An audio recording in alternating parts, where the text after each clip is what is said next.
Salam dostlar, Öwren Tama kanalyna yeni täze bir bölüm açdyk. Ol bölümde Türkmen aýdymçylar, şeýle hem raperler barada bolar. Ondan hem videomuza başlaýar. Bizim köpüýümizden tanıyan raperimiz S-Beater barada gaýtgaça maglumat.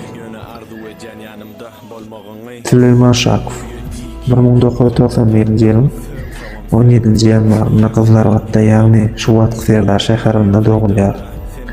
Ol 1998 we 2002-nji ýyllar aralygynda Kızlargatda Qydy 4-nji her 7-nji orta mekdebini goýar.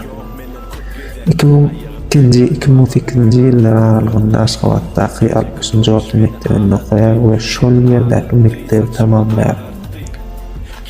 2002-nji ýylda Süleyman Şakow Saadiyama barada gyzyklanıp başlaýar. We 2007-nji ýylda bolsa öz toparlaryny gurýarlar. Toparlaryň ady S.T. Köpüýmezden uzak gerek. İlkinji aýdymlary bilen ýaşlaryň sevgisini gazanýarlar. Rap ýoluna başlaganlaryna kän wagt geçmän kän bolsa,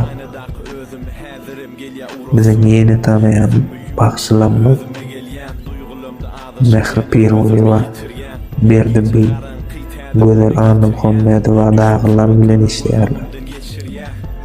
S-Beater 2009-njy ýylda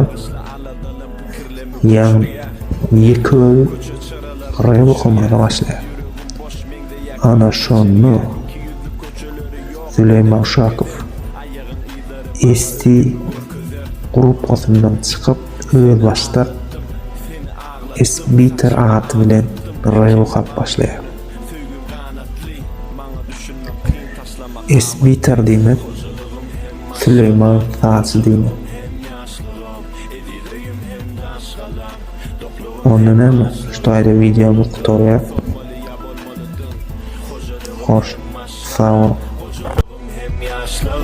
Edileyim hem daşalam, dokluğum hem aşlığım unutup Solmalıya bolmalıdım, hocalığım hem aşgalam, hocalığım hem yaşlığım. Edileyim hem daşalam, dokluğum hem aşlığım unutup Solmalıya bolmalıdım, hocalığım hem aşgalam, hocalığım hem yaşlığım. Edileyim hem daşalam, dokluğum hem aşlığım unutup Solmalıya bolmalıdım. Zayıf.com Sevgili parta